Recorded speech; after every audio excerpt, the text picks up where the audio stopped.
not just gonna leave his arms flailing around, okay? So I want to be able to drag his arm over, but while he's attached to me, it's not gonna happen. So I need to learn how to start breaking with this grip, right? There's a couple ways. One is a little bit faster and the other one's more likely to break it, okay? So let's start with like a fast one. I want you to go 2-on-1, like just grip the hem of his sleeve here with 2 hands, and you're gonna break upward, okay? Will it work against someone grabbing strong? No, all right? But if they just got here, you can quickly break it, okay? So as soon as this breaks, you're going to drag over, and as you drag over, notice my hand is gonna go over his wrist, and then I point it downwards with my elbow. So I'm kind of blocking him with this, right? And once I have that, I'm gonna push him across, pull him in with my knees, and grab his armpit over his back to the other side, grab his armpit, okay?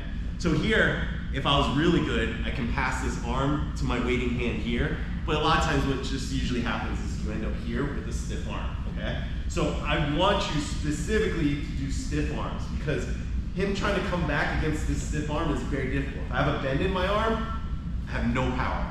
This, I have a lot of power, okay? Second thing is I thrust him over here, I can't just sit up and pull him in. I'm not gonna be able to do that. But if I bring both of my knees to my chest and then grab him, I'm in a really good spot, all right?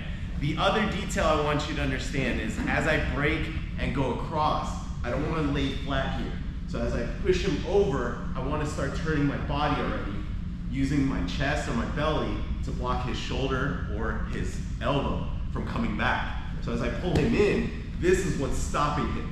He can't bring his arm across here, right? So if I wasn't here, if I was laying straight down, even with this strong ability, he's still gonna be able to slide his way through. But if I get to this position, he's stuck, all right? So let's do that one more time. And with the other way to break, right?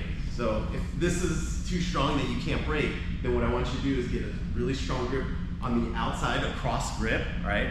I like to get like closer to that bony part of his wrist right here. Grab that, not onto the top, like onto the side a little bit. I'm gonna bring my other hand underneath his wrist. I'm gonna grab my own wrist, and I wanna pop upwards, but not just with my hands. I'm gonna use my hips to pop that too, right? Break open. So as soon as it breaks, I wanna bring him over and lock him in this position, okay?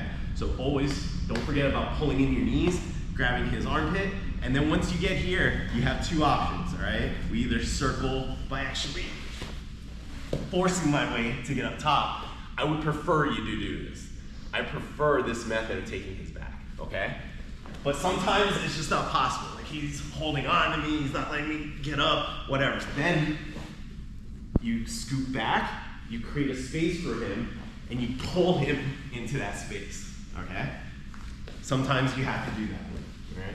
But I prefer you be not lazy and actually get up and circle and take his back from the top, all right? Don't lay down on the side unless you have to. Okay, so one more time. Stop breaking, get in here, pop, bring him over, lock him in, circle, circle, circle, climb, and attack, all right? When you start circling, you've got to get this leg around.